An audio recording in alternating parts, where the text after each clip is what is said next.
Bienvenue sur Africa 24 dans cette nouvelle édition du Non-Stop Info. Voici les titres de l'actualité. Difficile sortie de crise au Bénin à mois des élections législatives du 28 avril. L'ex-ministre béninois Candide Azanahi marque sa rupture avec son ancien allié, le président Patrice Talon, en évoquant des coups de force politique anticonstitutionnels. L'activiste franco-béninois Kémi Séba a été expulsé de Côte d'Ivoire le 26 mars. Le militant anti-franc CFA qui séjournait dans le pays a été interpellé par les autorités ivoiriennes alors qu'il devait organiser une conférence à Abidjan le 31 mars. Et à la découverte d'un ouvrage qui dénonce les mauvaises pratiques effectuées dans les hôpitaux du Togo, malgré le code de santé publique voté en 2009, le livre Chila, l'infirmière véreuse est une œuvre de l'auteur togolais Safiou Até. Le 27 mars 2019 marquait les 2 ans de rupture entre Candide Azanahi et le gouvernement du président Patrice Talon. À cette occasion, l'ancien ministre béninois de la Défense est revenu sur le sens du combat qu'il mène face à l'impasse électorale que le pays traverse à un mois des élections législatives. Reportage de notre correspondant Leftiounou. Le Parlement béninois peine à trouver une solution consensuelle pour la bonne tenue des législatives du 28 avril 2019. Plusieurs partis politiques des rangs de l'opposition sont exclus pour non-délivrance des quitus fiscaux et du certificat de conformité à la charte politique. Une pièce non prévue par la loi, mais exigée par la Cour constitutionnelle depuis le 1er février 2019. L'ancien ministre de la Défense et leader du parti Restaurer l'Espoir, Candide Azanahi, estime qu'il s'agit d'un coup de force. La création et la promotion de 2 partis par le chef de l'État est un élément d'exclusion des autres formes de pensée. La preuve, vous découvrez que les 2 seuls partis du chef de l'État vont former les 83 sièges. C'est où? C'est en Corée du Nord? C'est dans quel pays? Plus aucun pays ne fait plus ça. Selon le parti Restaurer l'Espoir, les lois électorales comportent de nombreux éléments discriminatoires. Il s'agit entre autres de la caution de 249 millions de francs CFA, de l'interdiction des alliances, du quota de 10% de suffrages exigés ou encore l'interprétation de l'article 242 du Code électoral qui le prévoit. L'opposition demande que les accords internationaux dont nous sommes partis soient respectés. La CEDEAO a dit ça. Le représentant de Guterres, le doyen Chambas, a dit ça. Tous les traités disent ça. Le parti Restaurer l'Espoir entend lancer dans les prochains jours des appels et mots d'ordre de résistance nationale et populaire en fonction de l'évolution de l'impasse et de la crise politique préélectorale. Kémi Séba semble persona non grata dans plusieurs pays d'Afrique qui utilisent le franc CFA. L'activiste franco-béninois a été expulsé de Côte d'Ivoire le 26 mars alors qu'il devait animer une conférence le 31 mars à Abidjan. Sa mobilisation en vue de lutter contre cette monnaie commune à 14 pays d'Afrique a tourné court. Reportage de notre correspondant Olivier Conan. Mission avortée pour Kémi Séba en Côte d'Ivoire. Le président de l'organisation non gouvernementale Urgence panafricaniste, en campagne contre le franc CFA, a été expulsé le 26 mars de Côte d'Ivoire. Il s'était rendu de lui-même à la DST, Direction de surveillance du territoire, après l'arrestation de ses partisans. Je devais faire des rencontres avec des mouvements panafricanistes. Je me suis déplacé pour aller à la rencontre des frères et c'est à ce moment-là qu'on a été interpellés. Moi ainsi que d'autres membres d'Urpanaf, nous voulons troubler un ordre. Cet ordre, c'est l'ordre injuste. Cet ordre, c'est celui de la France-Afrique, c'est celui de l'injustice. Les autorités ivoiriennes ont invoqué des troubles à l'ordre public pour justifier leur action. Mais dans les rangs des partisans de l'activiste, la détermination à continuer la lutte reste inchangée. C'est nous qui avons la possibilité de changer notre destin. Personne ne viendra nous libérer. Il faut que nous apprenions à compter sur nous. Il faut que nous apprenions à être capables de dépasser ce fameux plafond de verre qui nous a été imposé par l'Occident. Et à partir de là, rien ne pourra nous arrêter. Il y a un mouvement historique, naturel, qui vise à ce que l'Afrique, dans très peu de temps, soit émancipée, soit libre. Il faut juste que les Africains croient en leurs possibilités et soient conscients du destin grand et magnifique qui est le leur. On rappelle qu'Kémi Séba était venu en Côte d'Ivoire dans le cadre de son combat pour la mobilisation contre le franc CFA, considéré comme une monnaie coloniale dont les Africains doivent se défaire. Selon Urgence panafricaniste, Kémi Séba serait retenu dans les locaux de la direction du renseignement territorial à Cotonou, au Bénin.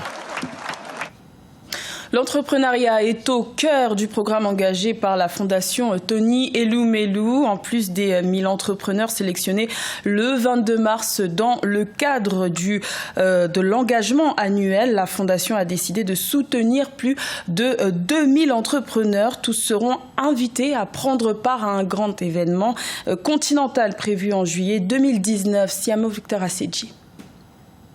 2050 entrepreneurs de plus soutenus par les partenaires de la Fondation Tony Elumelu. Le 22 mars, la Fondation avait déjà dévoilé les 1000 entrepreneurs sélectionnés au titre de l'engagement annuel du 5e cycle de son programme d'entrepreneuriat. Les 26 et 27 juillet, tous les 3050 retenus doivent prendre part au plus grand rassemblement d'entrepreneurs en Afrique.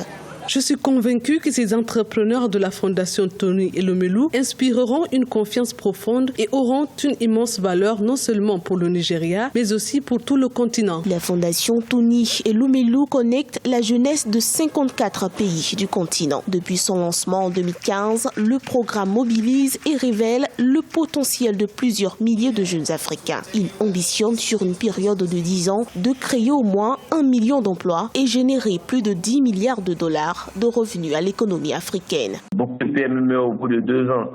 Si nous on a réussi à traverser cela, c'est qu'on suppose qu'on est sur une bonne pente et que les perspectives sont bonnes. Quand on crée ICT Fodder, on avait un capital de 1 million, aujourd'hui on en a 40 millions. Je détiens 65% de parts. Nous sommes passés d'un personnel qui était 4, nous sommes autour de 15 personnes qui travaillent aujourd'hui avec un chiffre d'affaires qui a dépassé les 100 000 euros. L'engagement est donc concret et se construit surtout autour d'un ancrage qui se veut technologique via un hub numérique dénommé TEF Connect, réunissant plus de 400 000 utilisateurs. L'autonomisation des femmes est l'une des priorités. En 2019, leur participation a cru de 45%. Plusieurs startups sénégalaises spécialisées dans la technologie ont décidé de partir à la conquête de l'Afrique francophone, une ambition rendue possible grâce à une collaboration avec la multinationale informatique Microsoft et son initiative For Africa. Plus de détails dans ce reportage de notre correspondant au Sénégal, El Hadj Ndiaye.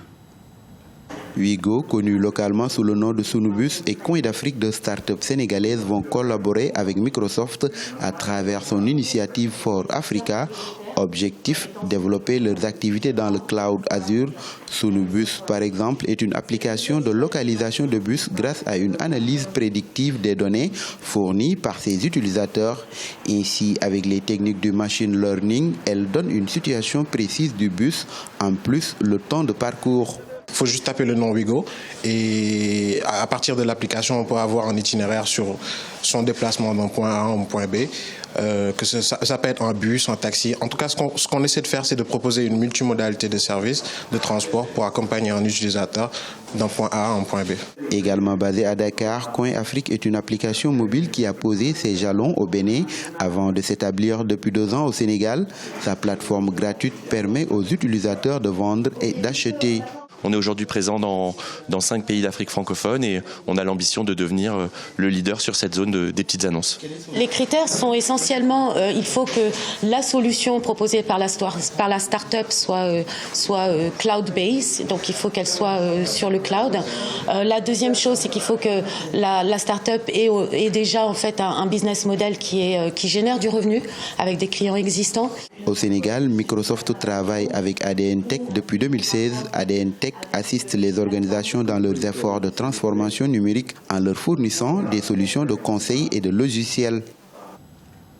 Dénoncer les mauvaises pratiques qui se font dans les hôpitaux au Togo, c'est ce qu'a fait l'auteur Safiou Até dans son ouvrage Chila, l'infirmière véreuse, un récit qui pointe du doigt les dysfonctionnements du système de santé togolais malgré l'existence du code de santé publique voté en 2009. Reportage de notre correspondante Emefa Kofi.